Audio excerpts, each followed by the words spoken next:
Bonjour à tous, on se retrouve aujourd'hui pour la première vidéo d'investissement de l'année.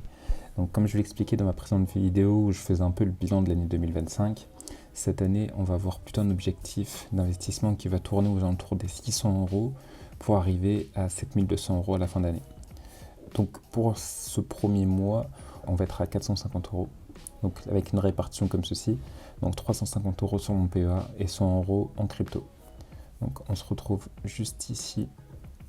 Pour voir la répartition, j'ai décidé de mettre 385 euros sur l'ETF MSCI Emerging de Amundi et 4, donc 270 euros sur Amundi Nasdaq. On se retrouve ici, donc vous pouvez voir que j'ai 661 alors que je vous ai dit que je mettais 350 euros. Mais c'est juste pour une simple raison, on va le voir tout à l'heure, mais sur mon compte République, j'ai vendu des positions où j'étais en plus-value sur des actions que je voulais pas continuer à m'exposer car je l'étais davantage, que je l'étais déjà assez par rapport à mes investissements S&P 500 et Nasdaq 100. Donc ce qui me donne un potentiel d'achat de 660 euros, donc qui va être réparti comme je vous l'ai montré. Donc c'est parti, on va d'abord acheter l'Amundi que j'ai déjà. Donc on avait dit 4 actions. Donc on va l'acheter au marché. Potentiellement je ne vais pas pouvoir passer d'ordre tout de suite, mais on va quand même essayer de le passer. Donc voilà, j'ai pu passer l'ordre, mais il sera effectif que demain matin, car les marchés sont passés, je fais ça en rentrant du travail. Donc vous pouvez retrouver ici l'ETF que j'ai décidé d'acheter. Donc vous pouvez voir ici sur le graphique les différents ETF et actions que j'ai en ma possession sur mes PEA. En noir, le MSCI Emerging Market. Donc sur un an, son évolution. Donc vous pouvez voir qu'elle est pas très loin de ACML. C'est juste pour vous montrer un peu l'évolution des lignes que j'ai sur mon portefeuille et que je veux acquérir donc avec le MSCI Emerging Market. Donc voilà, j'ai juste décidé actuellement, avec tout ce qui se passe, de justement ne plus rester focus à 100% sur les US, mais de m'exposer un peu plus à ce qui se passe dans le monde. Donc c'est pour ça que je renforce ma diversification avec le MSCI Emerging Market, mais on verra d'ici les prochains mois lequel je choisis de renforcer. On se retrouve tout de suite sur mon PEA. Donc on se retrouve sur mon PEA, donc je vais passer l'ordre, donc il ne sera effectif que demain, parce que je passe pas d'ordre limite, donc je vais l'acheter au marché. Donc voilà, valider qu'il est censé me rester 50 euros, c'est pas ce que je voulais faire. Voilà, j'en ai acheté 12 et pas 11. Donc voilà, l'ordre a été enregistré. Donc il ne pourra pas s'effectuer aujourd'hui vu que le marché est fermé. Vous pouvez voir les derniers ordres qui ont été passés à 17h35. Donc voilà, mes ordres sont en attente. Il ne me reste bien que 19,69 € sur mon compte. Donc il n'y a toujours pas la ligne, mais c'est normal, l'ordre n'est pas encore passé. Normalement, si je vais ici dans ordre, vous pouvez voir qu'en attente, il y a bien mon Emerging Market en attente, mon PEA US Tech en attente, donc qui correspond à ce que j'ai voulu faire. Donc c'est parfait. Maintenant qu'on a fait ça, on se retrouve sur mon compte Coinbase. Donc vous pouvez voir actuellement mes positions les plus importantes.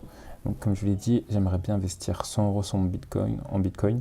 Mais c'est vrai, quand on regarde les graphes, c'est tentant d'être attiré par les altcoins avec un potentiel de rendement beaucoup plus important, comme le Link que j'ai depuis très longtemps, qui a des intermittences, mais qui est quand même constant, qui remonte facilement. J'aimerais bien investir sur le Link en même temps sur le Bitcoin, mais le problème c'est qu'il y a des frais importants sur Coinbase. C'est vraiment pas intelligent d'investir sur deux cryptos juste pour les 50 euros.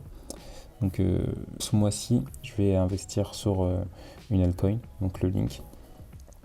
Et après, je reprendrai ma stratégie sur le BTC, tout en sachant que si jamais je fais une plus-value, le but c'est d'avoir plus de BTC. Maintenant, c'est ça mon seul et unique objectif, c'est d'avoir le plus de BTC possible. Donc c'est parti, on va acheter 100 € de Link.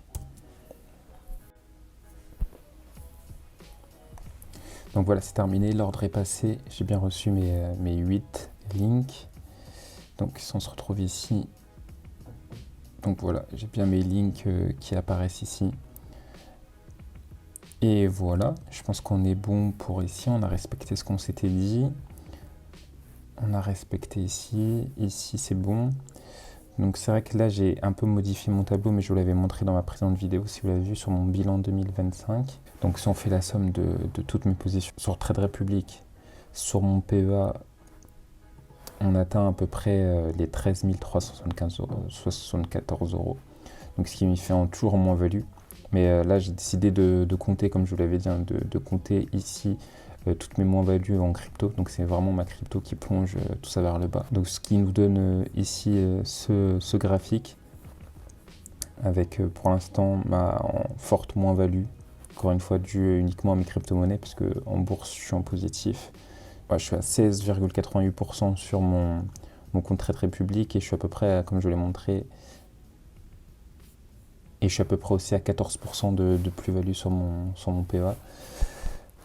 Donc voilà ce qu'on pouvait dire pour ce mois-ci. En tout cas, je vous invite à me dire en commentaire si vous avez pu respecter vos objectifs mensuels d'investissement.